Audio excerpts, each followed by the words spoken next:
Ինձ զանգեց մի քանի օր առաջ, ասաց, որ պետք է ամաչել ժողովրդից, հայ ժողովրդից պետք է ամաչել, եթե չամաչես, դու ունակ ես ցանկացած բռնության և այլանդակության, և ես խոսք ես ուղում եմ իմ ընկեր,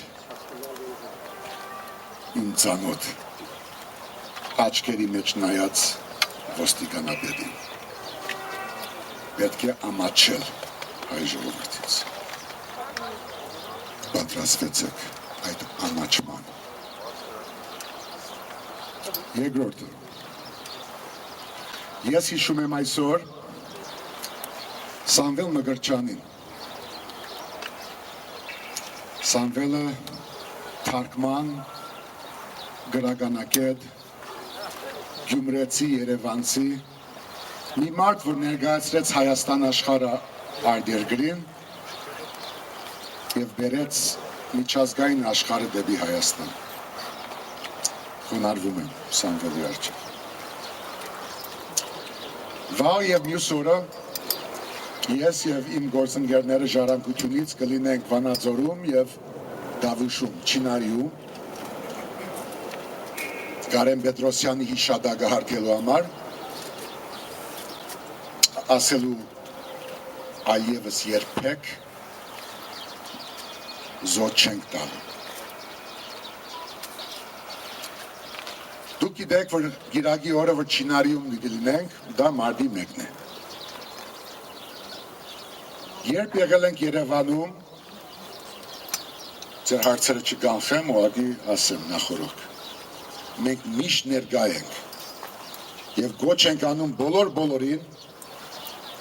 ներկա լինել մարտի 1-ի սգո և պահանջի հավաքին այստեղ գոչ ենք անում։ Մենք եկել ենք ձայգով, խոնարհմամբ և նաև խոսք ասելու պատրաստակամությամբ, թեև այդ խոսքը մեզ չի հասել։ Իսկ հիմա ասում ենք ձեզ, սիրելի հայրենակիցներ և լրագրողներ, որ վաղը և մյուս օրը մենք կլինենք Լորիում և Դավուշում։ Մարտի 1-ի զոհերի առջև կխոնարհվենք հենց սահմանի վրայից, Չինարիից։ Երկուշաբթի ես կմեկնեմ Բրյուսել ներկայացնելու համար ԵԺԳ Եվրոպայի ժողովրդական կուսակցության քաղաքական վեաժողովում ցեղասպանության 100-ամյակին նվիրված մի բանաձև,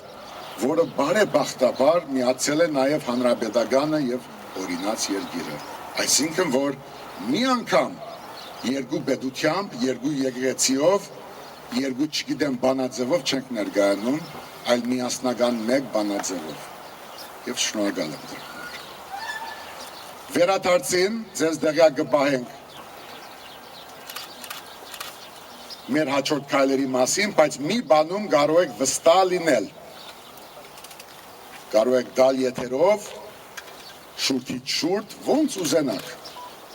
Հաջորդ ուրբաթ օրը ամսի 6-ին,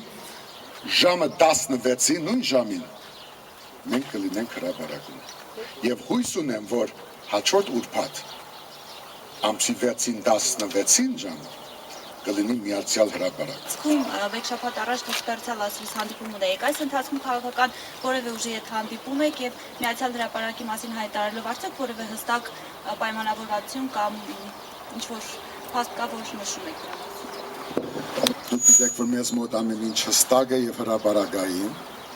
Այսօր որոշ լրատվամիջոցներ արդեն տարածել են ինչ-որ մի տեղեկատվություն, որ ամբողջական չէ, բայց ներկայացնում է այն ինչ որ տեղի ունեցել է, այո, մենք մի քանի անգամ ժառանգությունը իր ներկայացուցիչներով հանդիպում է քաղաքական տարբեր ուժերի հետ, այդ թվում ԱԻՄ-ի, ՀՇ-ի, հիմնադիր խորհրդարանի, պահպանողականի, ժողովրդավարական հայրենիքի եւ նման ուրիշ գործընկերների հետ։ Որևէ կոնկրետ պայմանավորվածություն չկա, նախնական խորհրդատվություններ են, բայց ինձ թվում է, որ շատ ու շատ մարդիկ զգում են այս պահի լրջությունը եւ ճակատագրականությունը։ Եվ դրա համար